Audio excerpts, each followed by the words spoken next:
Good day, everyone. For today's episode, I wanted to take a look at the latest housing data for the Greater Toronto Area's housing market for January.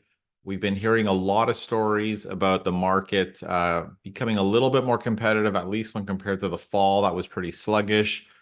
We've been hearing stories about bidding wars, of course. So I just wanted to take a look at some of the latest data and highlight some of the things that stood out, some of the things that I'm looking at and some of the regions that ended up looking a little bit more competitive relative to others. So we're going to kick things off just by looking at the aggregate GTA stats for houses versus condominiums separately. So what we're looking at here are the number of sales for the month of January over the past 5 years. And we can see for 2024, sales are actually up 33% over last year. We're still below probably historical trends, at least over the past 5 years and even longer. But the market is more competitive than last year, which is an interesting trend because the market did start to heat up at the beginning of 2023.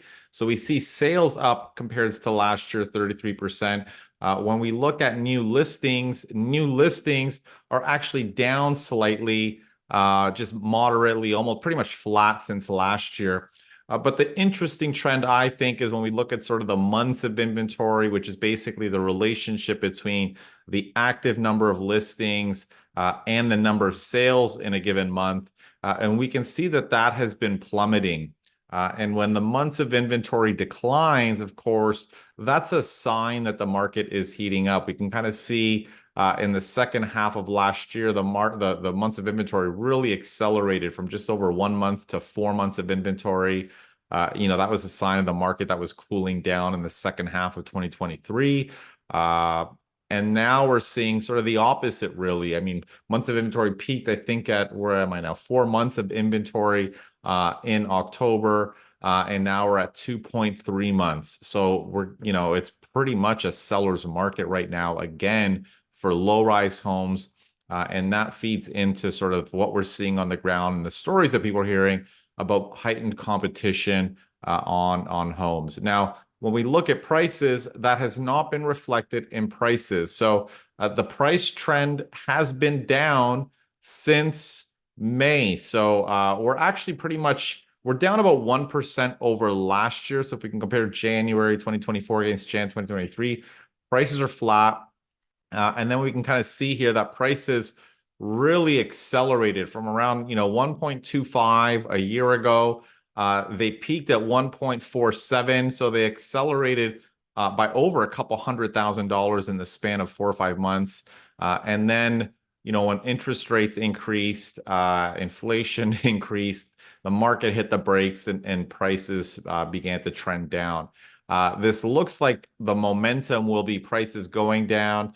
I don't think that's going to happen. I think we're seeing a little bit of seasonality. Like I said, we're flat over last year.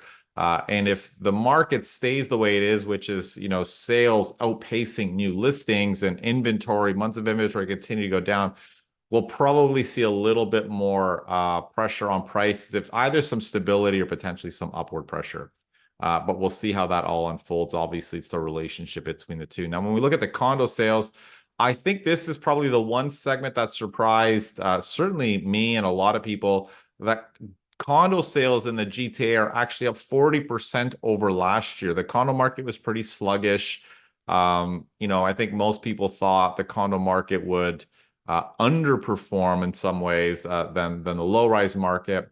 But in many ways, it's at least in terms of sales volume, it's actually up quite a bit more than last year. Now, unlike low-rise homes, which saw no growth really in new listings for condo are up around 17% over last year.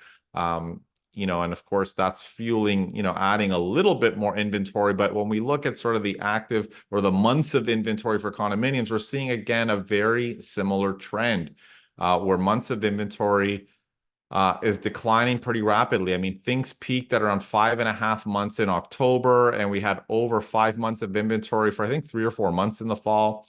And now we're back to just about 3.6. And we're moving closer to a seller's market, which is a bit surprising because the condo market was quite sluggish. So again, in the months ahead, what's going to really make a difference is this relationship between how sales evolve relative to new listings. Now, we're going to hit pause here on our charts, and I'm going to take a look at a couple of the regions that stood out to me. And we'll do that by taking a look at some of the data on our website. I'm going to dig into, where are we? We're in Peel region here. So I'm just going to click on market trends for Peel. And a couple of things jumped out for Peel. Now, for starters, if we look at the statistics, I'm just going to zoom in here for houses, number of sales. So Peel, Jan 2024, 597 sales compared to 382 the previous year. So low-rise homes in Peel saw the biggest increase in sales. It's about 55%, relative to 33% for the entire GTA. So a big spike in sales in the Peel region.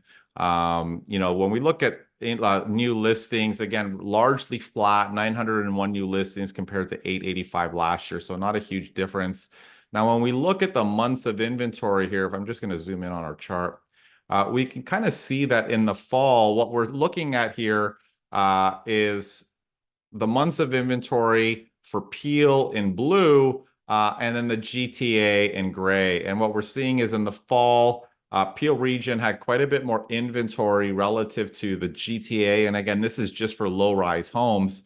In the past couple of months, inventory or months of inventory has been declining at a faster rate in Peel relative to the GTA. It means that demand has accelerated a lot faster there relative to the listings coming up on the market. And that has changed the dynamic. So, Peel was a lot slower relative to all the other low-rise home markets in the GTA in the fall, but now it's actually becoming a little bit more competitive. So people who live in Peel region, that's an important metric to keep an eye on. Now, if we look at average sale price, again, I'm going to kind of zoom in here. Not a huge difference, but Peel region prices are up 1% compared to a decline of 0.7% in the GTA. So not a huge difference, but definitely a slight increase in prices, and we'll see how that unfolds. I'm going to now move over to the York region market. And specifically, I'm going to click here and look at the condominium market because, again, condos were quite interesting when we look at the number of sales compared to other regions. So when we look at the number of sales for condos in York, 242 sales in January of 2024 compared to 140 last year. That's a 74% increase year over year, which is a pretty big number. New listings are up about 9%. And then when we look at months of inventory, again, we can kind of see here, York region 2.9 compared to 3.6 for the GTA. So again, inventory for condos in York, interestingly enough, is declining faster than the GTA average. And similarly, when we look at changes in average price, York condos are up 1.5%, GTA are pretty much flat, 0.24% growth. So these are the couple of markets that have been a little bit more competitive. Most of the other markets have been relatively average.